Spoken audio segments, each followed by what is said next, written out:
ಮಲ್ಕೊಂಡಿಲ್ವಾ? ಯಾಕೋ ಇವತ್ತು ನಿದ್ದೆನೇ ಬರ್ತಿಲ್ಲ ಸರ್. ಹೌದು, ನೀವ್ಯಾಕೆ ಈ ಸಮಯದಲ್ಲಿ ಹೊರಗಡೆ ಬಂದಿದ್ದೀರಾ? ಎದೆ ಹಿಡ್ಕೊಂಡಂಗೆ ತುಂಬಾ ಕಷ್ಟ ಆಗ್ತಿದೆ. ಇದಕ್ಕೂ ಮುಂಚೆ ಯಾವತ್ತೂ ಹೀಗನ್ಸಿರ್ಲಿಲ್ಲ.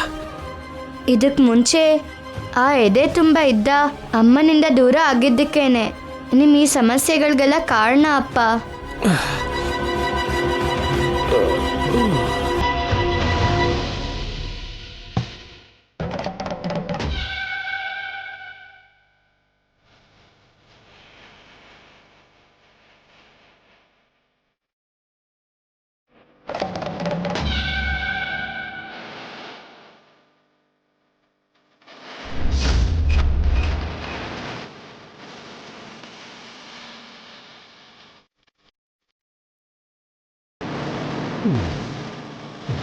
ನೀವೇನು ಚಿಂತೆ ಮಾಡಬೇಡಿ. ಕಸ್ತೂರಿ ಅರಿಶಿನ ಬೆರೆಸಿ ಹಾಲು ತಗೊಂಡು ಬರ್ತೀನಿ. ಎದೆ ನೋವು ಕಮ್ಮಿ ಆಗತ್ತೆ. 5 ನಿಮಿಷ ತಡ್ಕೊಳ್ಳಿ.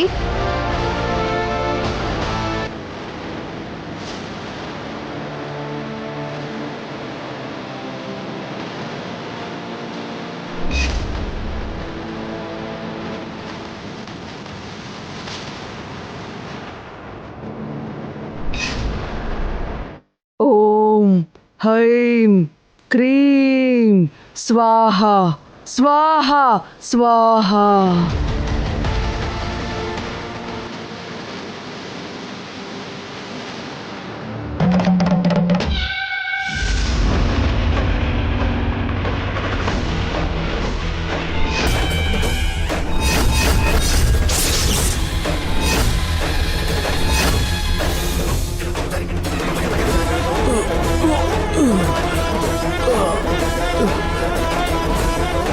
ಕತ್ತಲಿರೋ ತಾಳಿ ತುಂಬ ಗಟ್ಟಿಯಾಗಿ ಇರೋ ಹಾಗಿದೆ. ಸಾಮಾನ್ಯದವಳಲ್ಲ ನೀನು. ನಿನ್ ತಾಳಿನ ತೆಗೆಯೋದು ಇವಾಗ ನನಗೆ ದೊಡ್ಡ ಪರೀಕ್ಷೆಯಾಗಿ ಬದಲಾಗಿದೆ.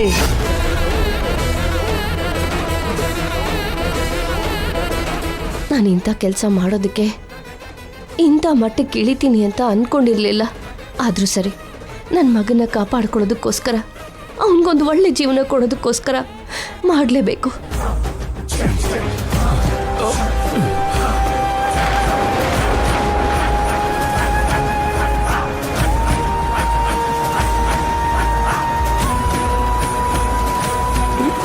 ಏನಾಗ್ತಿದೆ ನನಗೆ?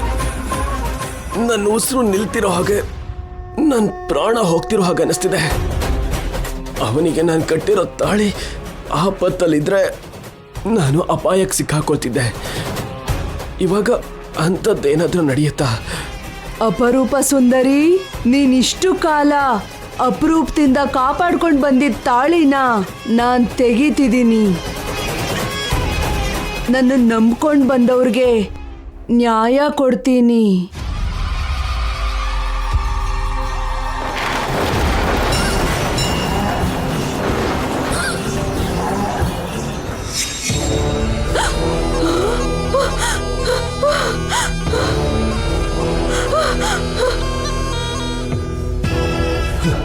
ಸರ್, ಹಾಲು ತಗೊಳ್ಳಿ.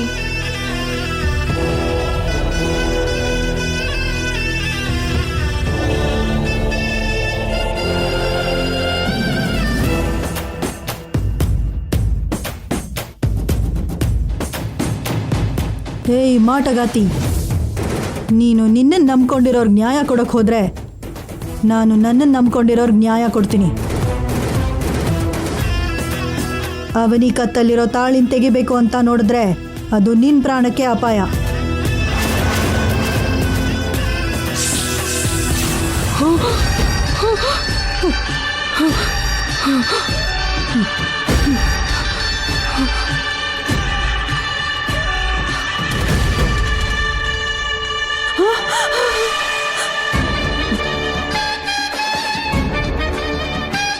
ಅಯ್ಯಯ್ಯೋ, ಮಂತ್ರದಿಂದ ಮಂಗಳಸೂತ್ರ ತೆಗಿಯಕ್ಕಾಗಲ್ಲ ಅನ್ಸುತ್ತೆ.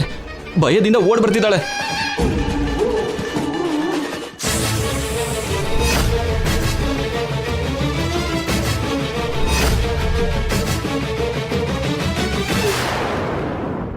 ಮೆತ್ಗೆ ಮೆತ್ಗೆ ಮೆತ್ಗೆ. ಏನಾಯ್ತು? ಮಂಗಳಸೂತ್ರನ ತೆಗಿಬೇಕು ಅಂತ ಹಿಡ್ಕೊಂಡೆ, ಅಷ್ಟೇ ಹಾವಾಗಿ ಬದಲಾಗೋಯ್ತು.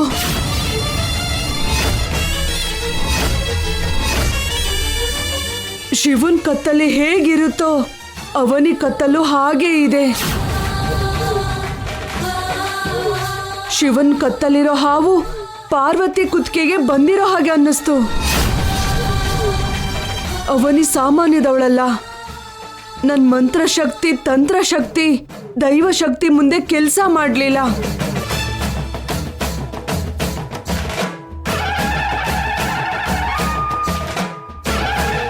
ಅವನಿ ಮೇಲೆ ಆ ಅಮ್ಮನವ್ರ ಕೃಪೆ ತುಂಬಾ ಇದೆ. ಅವನಿ ತಂಟೆಗೆ ಹೋದ್ರೆ ಮರಣ ನಿಶ್ಚಿತ. ನನ್ನ ಕತ್ತಲ್ಲಿರೋ ತಾಳಿನ ಸಿಂಪಲ್ ಆಗಿ ಮಾಯ ಮಾಡಿದ್ರಲ್ವಾ? ನಿನಗೆ ನಿನ್ ಗಂಡನ ಮೇಲೆ ಅಷ್ಟಾಗಿ ಪ್ರೀತಿ ಇಲ್ಲ ಅನ್ಸುತ್ತೆ. ಅವನಿಗೆ ಮಾತ್ರ ಗಂಡ ಅಂದ್ರೆ ಪಂಚಪ್ರಾಣ. ಅದಕ್ಕೆ ನನ್ನ ಶಕ್ತಿ ಸಾಲಿಲ್ಲ. ಹೋಗ್ಬೇಡಿ, ಅವನಿ ತಂಟಿಗೆ ಹೋಗ್ಬೇಡಿ. ನಾನು ದೊಡ್ಡ ದೊಡ್ಡ ಕೆಲಸಗಳನ್ನ ಮಾಡಿದ್ದೀನಿ, ಆದ್ರೆ ಇಂಥ ಕಹಿ ಅನುಭವ ಯಾವತ್ತೂ ಎದುರಾಗಿರ್ಲಿಲ್ಲ. ನಿಮ್ಗೋಸ್ಕರ ನನ್ನ ಪ್ರಾಣನ ಕಳ್ಕೊಳಕ್ಕಾಗಲ್ಲ. ನನ್ ಬಿಟ್ಬಿಡಿ. ಶೋ ಅಟ್ಟರ್ ಫ್ಲಾಪ್ ಮಾಡ್ಬಿಡ್ಲು. ಛೇ, ಇಷ್ಟೊಂದು ಡಿಸಪಾಯಿಂಟ್ ಮಾಡ್ತಾಳೆ ಅನ್ಕೊಂಡಿರ್ಲಿಲ್ಲ. ಅವನಿ ಮೇಲೆ ಗೆಲ್ಲೋದಕ್ಕೆ ಇದು ಸರಿಯಾದ ಮಾರ್ಗ ಅಲ್ಲ ಅನ್ಸತ್ತೆ. ಇನ್ನು ಹೋಗೋಣ ಬನ್ನಿ.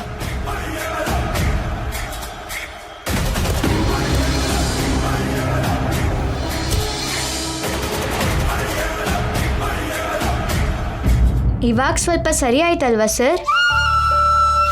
ನೀನು ಆ ಹಾಲನ್ನ ನನಗೆ ಕೊಟ್ಟಿದ್ದಕ್ಕೆ ಆ ಅಪಾಯದಿಂದ ತಪ್ಪಿಸ್ಕೊಂಡೆ ಅನ್ನಿಸ್ತು. ನಾನು ಮಾಡಿರೋ ಕೆಲಸದಿಂದನೇ ಹೀಗೆ ಕಡಿಮೆ ಆಯ್ತಂತ ನನಗೆ ಅನಿಸ್ತಿಲ್ಲ ಸರ್.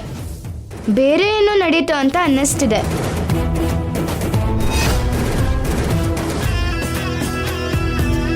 ನಾನು ಇಲ್ಲೇ ಇರ್ತೀನಿ, ನೀವು ಮಲ್ಕೊಳ್ಳಿ.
ರಾತ್ರಿ ಆ ಥರ ಎಲ್ಲ ಆಗತ್ತೆ ಅಂತ ನಿಜವಾಗ್ಲೂ ಅನ್ಕೊಂಡಿರ್ಲಿಲ್ಲ. ಹೌದಮ್ಮ, ಸಾಧಾರಣವಾಗಿ ನಿಹಾರಿಕಾ ಏನಾದರೂ ಪ್ಲಾನ್ ಮಾಡಿದ್ರೆ ಖಂಡಿತವಾಗ್ಲೂ ಸಕ್ಸಸ್ ಆಗುತ್ತೆ. ಆದರೆ ಈ ಸಲ ಫೇಲ್ ಆಗ್ಬಿಡ್ತು. ಹಾವು ಪ್ರತ್ಯಕ್ಷ ಆಗಿರ್ಲಿಲ್ಲ ಅಂದಿದ್ರೆ ಮಂತ್ರವಾದಿ ಅವನಿ ತಾಳಿನ ಮಾಯ ಮಾಡ್ತಾ ಇದ್ಲು.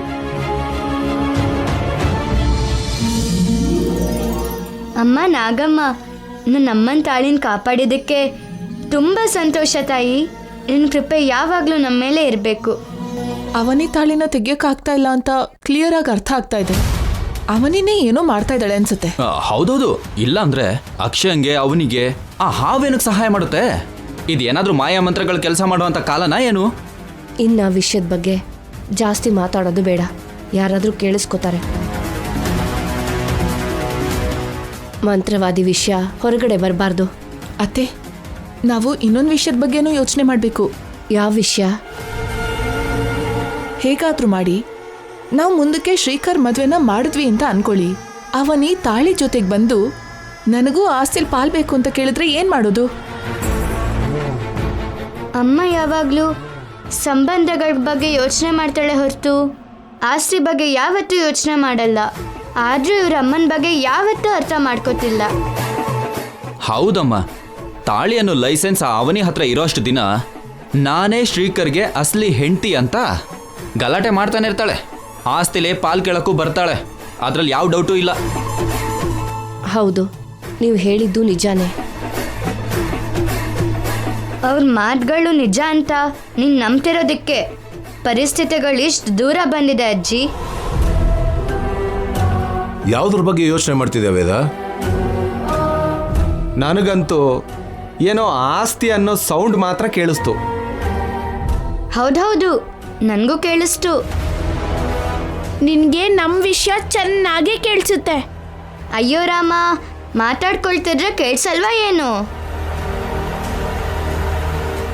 ನನ್ನ 2 ಕಿವಿಗಳು ಚೆನ್ನಾಗಿ ಕೇಳಿಸತ್ತೆ ಶೌರ್ಯ. ಇದಕ್ ಮುಂಚೆ ಅಕ್ಷಯ ಕೂಡ ನಿಂತರನೇ ಎಲ್ಲ ವಿಷಯದಲ್ಲೂ ತಲೆ ಹಾಕ್ತಿದ್ಲು. ಇವಾಗ ನೀನು ಹಾಗೆ ಮಾಡ್ಸಿದ್ಯಾ? ಅಕ್ಷಯ ನನಗೆ ಚೆನ್ನಾಗಿ ಪರಿಚಯ. ಅಕ್ಷಯ ತುಂಬ ಒಳ್ಳೆಯವಳು. ಅವಳ ಬಗ್ಗೆ ನೀನೇ ಹೊಗಳ್ಬೇಕು ಬಿಡು. ಆದ್ರೂ ಈ ಮನೇಲಿ ಅವಳ ಹೆಸರನ್ನ ಹೇಳ್ಬೇಡ. ಯಾಕಂದ್ರೆ ಅವಳು ನಮ್ಮ ಶ್ರೀಕರ್ ಚಿಕ್ಕಪ್ಪನ ಮಗಳಲ್ಲ, ಅದಕ್ಕೆ. ನೀವು ಜಗಳ ಮಾಡಬೇಡಿ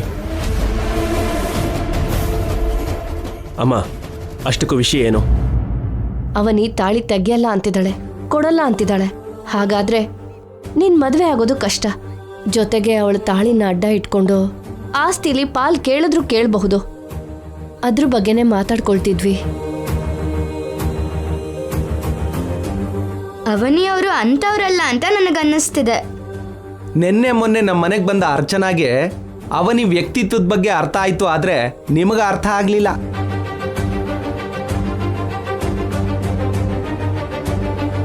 ಅವನಿ ನಮ್ಮನೇಲಿ ಮಾಡಿರೋ ಘನಕಾರ್ಯಗಳ ಬಗ್ಗೆ ಇವಳಿಗೆ ಗೊತ್ತಿಲ್ವಲ್ಲ. ಘನ ಕಾರ್ಯ ಅಂದ್ರೆ ಅಮ್ಮನವ್ರ ವಿಗ್ರಹನ ಕಳ್ಳರಿಂದ ಕಾಪಾಡಿದ್ದು, ನಮ್ಮ ಮಗಳ ಮದುವೆನ ಮಾಡಿದ್ದು ಅಂಥದ್ದೇ ಅಲ್ವಾ? ಹಲೋ, ನಿಂಗೊಂದು ನಮಸ್ಕಾರ. ಕಿತ್ತೋಗಿರೋ ಕ್ಯಾಸೆಟ್ನ ಎಷ್ಟು ಸಲ ಅಂತ ಹಾಕ್ತೀಯಾ? ಅವನಿಗೆ ಸೇರ್ಬೇಕಾಗಿರೋದು ಏನಾದ್ರೂ ಇದ್ರೆ ಕೊಟ್ಬಿಡೋಣ ಅಮ್ಮ. ಅದ್ ಹೇಗ್ ಸಾಧ್ಯ ಆಗುತ್ತೆ? ನಮ್ಮ ಕುಟುಂಬಕ್ಕೆ ಮೋಸ ಮಾಡ್ದೋಳ್ಗೆ ಬಿಡಿಗಾಸು ಕೂಡ ಕೊಡೋದಿಲ್ಲ. ಆಸ್ತಿ ಪೇಪರ್ಸ್ ಅಲ್ಲ, ವೈಟ್ ಪೇಪರ್ ಮೇಲೆ ಆಸ್ತಿ ಅನ್ನೋ ಪದನ್ ಕೂಡ ಬರ್ದು ಕೊಡೋದಿಲ್ಲ.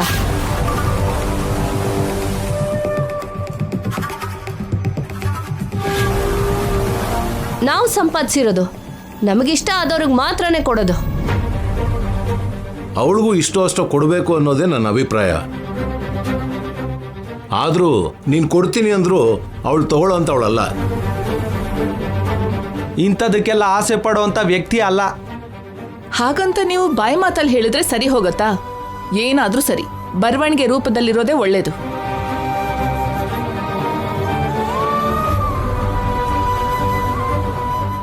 ಹೌದಮ್ಮ, ಯಾವುದಾದ್ರೂ ಬಾಂಡ್ ರೂಪದಲ್ಲಿ, ಅಗ್ರಿಮೆಂಟ್ ರೂಪದಲ್ಲಿ ಇರೋದು ತುಂಬಾ ಒಳ್ಳೇದು. ನಮ್ಮ ಸೇಫ್ಟಿಯಲ್ಲಿ ನಾವಿದ್ದ ಹಾಗಿರುತ್ತೆ. ಹಾಗಾದ್ರೆ ನಾವು ತಕ್ಷಣ ಹೋಗಿ ಅವನಿ ಹತ್ರ ಬರ್ಸ್ಕೊಂಡು ಬರೋಣ.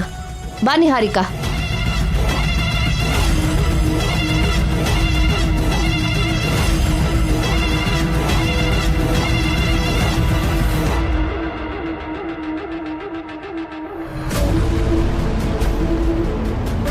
ಒಂದ್ ಕಡೆ ಮದ್ವೆ ಗಲಾಟೆ, ಇನ್ನೊಂದ್ ಕಡೆ ಆಸ್ತಿಗೋಸ್ಕರ ಗಲಾಟೆ. ಅವನಿಗೆ ಕೊಡ್ಬೇಕಾಗಿರೋದು ನಾವು ಕೊಟ್ಬಿಟ್ರೆ ಆಗ ಹೋಗುತ್ತೆ ಅಲ್ವಾ? ಆಸ್ತಿನ ಪಾಲ್ ಮಾಡಿಬಿಡಿ, ಸಮಸ್ಯೆ ಇರಲ್ಲ ಅಂತ ನಾನು ಯಾವಾಗಿಂದನೋ ನಿಮಗೆ ಹೇಳ್ತಾ ಇದ್ದೀನಪ್ಪ. ನೀವೇ ನನ್ನ ಮಾತನ್ನ ಕೇಳಲಿಲ್ಲ. ಹೌದಪ್ಪ, ಆಸ್ತಿನ ಪಾಲ್ ಮಾಡೋವರೆಗೂ ಮನೆಯಲ್ಲಿ ಸಮಸ್ಯೆಗಳು ತಾಂಡವ ಆಡ್ತಾ ಇರುತ್ತೆ. ನಾನು ಅಮ್ಮನ ಹತ್ರ ಮಾಡಬೇಕು ಅಂತ ನೋಡ್ತಿದ್ರೆ ಎಲ್ಲರೂ ಸೇರಿ ಇನ್ನೂ ದೂರ ಮಾಡ್ತಿದ್ದಾರೆ.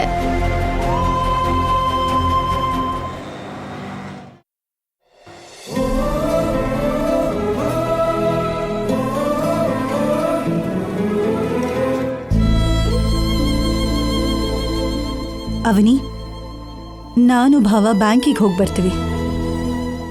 ಸೌಮ್ಯ ಫರ್ದರ್ ಸ್ಟಡೀಸ್ಗೋಸ್ಕರ ಎಜುಕೇಷನ್ ಲೋನ್ ಬಗ್ಗೆ ಕೇಳ್ಕೊಂಡು ಬರಬೇಕು. ಸರಿ ಅಕ್ಕ.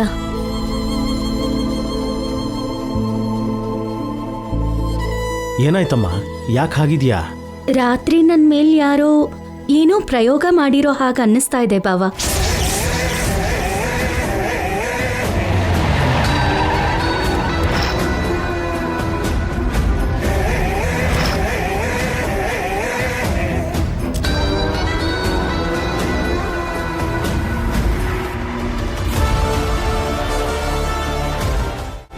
ಯಾಕೆ ಹಾಗೆ ಹೇಳ್ತಿದ್ಯಾ? ಬೆಳಗ್ಗೆ ಏಳೋ ಅಷ್ಟೊತ್ತಿಗೆ ಮೈ ಎಲ್ಲ ಭಾರವಾಗಿ ಇದ್ದಾಗಿತ್ತು. ಸೀರೆ ಮೇಲೆ ಏನೋ ಪೌಡರ್ ಕಾಣಿಸ್ತು.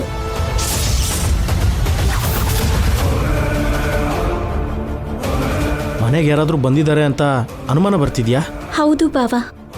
ಹಾಕಿರೋ ಬಾಗ್ಲು ಹಾಕ್ದಾಗೆ ಇದೆ. ಯಾರು ಬರ್ತಾರೆ? ಯಾವುದಕ್ಕೂ ಒಳ್ಳೇದು, ರಾತ್ರಿ ಟೈಮಲ್ಲಿ ನಾನು ಸೀಕ್ರೆಟ್ ಆಗಿ ಕಾವಲು ಕಾಯ್ತಾ ಇರ್ತೀನಿ. ಏನಕ್ಕೆ ಅಂದರೆ ಆ ನಿಹಾರಿಕಾ ನಿನ್ನ ಮೇಲೆ ಎಂಥ ಕುತಂತ್ರ ಮಾಡ್ತಾಳೋ ಗೊತ್ತಿಲ್ಲ ಅಲ್ವಾ?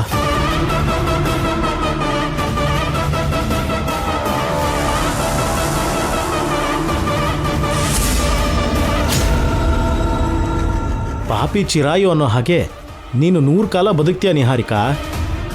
ನನ್ ಬಗ್ಗೆ ಏನ್ ಮಾತಾಡ್ಕೋತಾ ಇದ್ರಿ? ಆ ನೀನ್ ಮಾಡಿರೋ ಸಮಾಜ ಸೇವೆ, ಕುಟುಂಬ ತ್ಯಾಗ ತುಂಬಾ ಇದೆ ಅಲ್ವಾ? ಅದ್ರ ಬಗ್ಗೆನೇ ಮಾತಾಡ್ಕೋತಾ ಇದ್ವಿ. ಏನ್ ತಮಾಷೆನಾ? ರಾತ್ರಿ ನಮ್ಮ ಮನೆಗೆ ಯಾರೋ ಬಂದಿದ್ರು ಅಂತ, ಅವನಿ ರೂಮಿಗೆ ಯಾರೋ ಹೋಗಿದ್ರು ಅಂತ ಅವನಿ ಅನುಮಾನ ವ್ಯಕ್ತಪಡಿಸ್ತಾ ಇದ್ದಾಳೆ.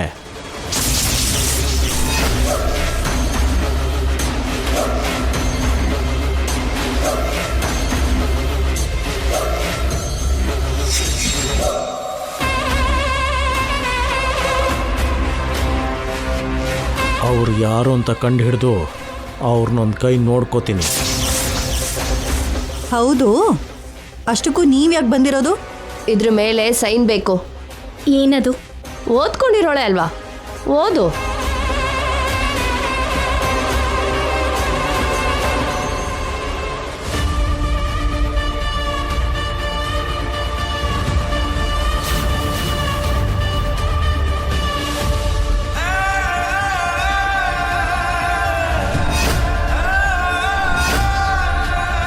ಏನ್ ಬರ್ದಿದೆ ಅವನಿ?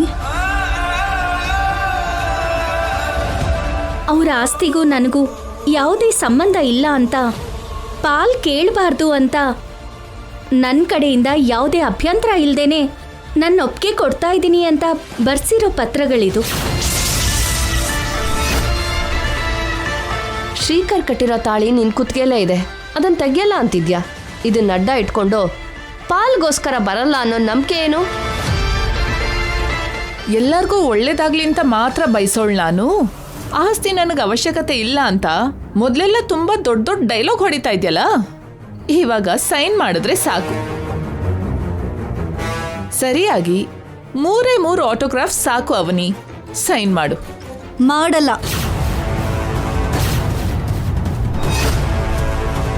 ಅವನಿ ಸೈನ್ ಮಾಡಲ್ಲ. ಯಾಕೆ ಮಾಡ್ಬೇಕು? ಗಂಡ ಬೇಡ, ತಾಳಿ ಬೇಡ ಅಂದ್ಲಲ್ಲ. ಆಸ್ತಿನೇನ್ ಬೇಡ ಅಂದಿಲ್ಲ ಅಲ್ವಾ? ಅವತ್ತು ಕೊಡ್ತೀವಿ ಅಂದಾಗ ಬೇಡ ಅಂತ ಅಂದ್ಲು. ಇವಾಗ ಯಾಕೆ ಆಸೆ ಹುಟ್ಟಿದೆ? ಅವಾಗಿರೋ ಹಾಗೆ ಇವಾಗಿದ್ದೀರಾ ನೀವು? ಅವನಿ ಇದ್ದಾಳ? ಇದ್ದಾಳೆ. ಇಲ್ಲ, ನೀವು ಬದಲಾಗಿದ್ದೀರಾ, ಅವನಿ ಬದಲಾಗಿಲ್ಲ. ಸಮರ್ಥನೆ ಮಾಡ್ಕೋಬೇಡಿ. ನೀವು ಇಂಥವ್ರನ್ನ ಪಕ್ಕದಲ್ಲಿಟ್ಕೊಂಡು ಓಡಾಡಬೇಡಿ. ಹಾವುಗಳು ತಮ್ಮ ಸ್ವಭಾವನ ಮರೆಯೋದಿಲ್ಲ. ಇವಾಗ ನನ್ನ ಬಗ್ಗೆ ಯಾಕೆ ಮಾತಾಡ್ತಾ ಇದೀಯಾ? ಕಪಟ ನಾಟಕ ಸೂತ್ರಧಾರಿ ನೀನೇ ಅಲ್ವಾ? ಮುಚ್ಚು ಬಾಯ್. ಹಲ್ಲು ಉದುರಿಸ್ಬಿಡ್ತೀನಿ. ನನಗೂ ಹೊಡೆಯೋದಕ್ ಬರುತ್ತೆ. ಹೌದಾ? ಹಾಗಿದ್ರೆ ನೋಡ್ಕೊಳ್ಳೋಣ, ಬಾ ಬಾ. ಅಕ್ಕ ಇರು, ಜಗಳ ಬೇಕಾಗಿಲ್ಲ. ನಾನಿದ್ರ ಮೇಲೆ ಸೈನ್ ಮಾಡ್ತೀನಿ. ಬೇಡ ಅವನಿ. ಅತ್ತೆ ಮನೆಯಿಂದ ನಿನಗ್ ನ್ಯಾಯವಾಗಿ ಸಿಗೋದನ್ನ ನೀನ್ ಯಾಕೆ ಬೇಡ ಅಂತಿದ್ಯಾ? ಒಂದ್ ಸಮಯದಲ್ಲಿ ನಾವು ಕಷ್ಟದಲ್ಲಿದ್ದಾಗ ನಮ್ಮ ಅಪ್ಪ ಅಮ್ಮಂಗೆ ಸಂಬಂಧಪಟ್ಟಿದ್ದ 5 ಕೋಟಿ ರೂಪಾಯಿ ಆಸ್ತಿನೇ ಅವತ್ತು ನಾವು ಬೇಡ ಅನ್ಕೊಂಡ್ವಿ. ಈಗ ಮಾತ್ರ ಇದೆಲ್ಲ ಯಾಕಕ್ಕ? ಮನುಷ್ಯರು ಬದಲಾಗೋಗಿದಾರಮ್ಮ. ಇನ್ನೊಬ್ರ ಹಾಗೆ ನಾವು ಬದಲಾದ್ರೆ ಅವರಿಗೂ ನಮಗೂ ಏನ್ ವ್ಯತ್ಯಾಸ ಬಾವ? ನಾನ್ ನನ್ನ ಗಂಡಂಗೋಸ್ಕರ, ನನ್ನ ತಾಳಿಗೋಸ್ಕರ ಹೋರಾಡ್ತಾ ಇದ್ದೀನಿ ಹೊರತು ಆಸ್ತಿಗೋಸ್ಕರ ಯಾವತ್ತೂ ಹೋರಾಡಿಲ್ಲ. ಇನ್ನು ಹೇಳ್ಬೇಕು ಅಂದ್ರೆ ಈ ದುಷ್ಟೇ ಆಸ್ತಿನ ಪಾಲ್ ಮಾಡ್ಬೇಕು ಅಂತ ನೋಡಿದಾಗ ಅದನ್ನ ತಡೆಯೋದಕ್ಕೆ ಹೋರಾಡ್ದೆ. ನನ್ ಗುಣ ನನ್ನ ಹತ್ರ ಇದ್ರೆ ಸಾಕು, ಇವ್ರ ಹಣ ನನಗ್ ಬೇಕಾಗಿಲ್ಲ.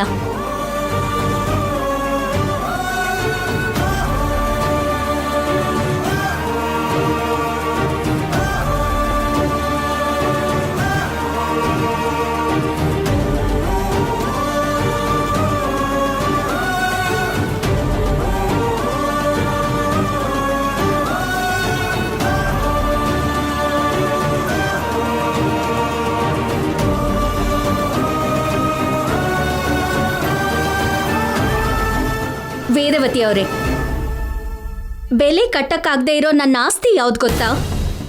ನನ್ನ ಮಗಳು. ಇದ್ಯಾವುದು ನನ್ನ ಮಗಳ ಕಾಲಿನ ಧೂಳಿಗೆ ಕೂಡ ಸಮಾನ ಅಲ್ಲ. ನಿಮ್ ಕೋಟೆ ಅಂತಃಪುರ ನನ್ನ ಮಗಳ ಜಾತಕದ ಮುಂದೆ ಸರಿ ತೂಗಲ್ಲ. ಅಂತ ಮಗಳನ್ನೇ ದೂರ ಮಾಡಿದೀರಾ. ನಾನು ಇದಕ್ಕೆಲ್ಲ ತಲೆ ಕೆಡಿಸ್ಕೊಳ್ಳಲ್ಲ.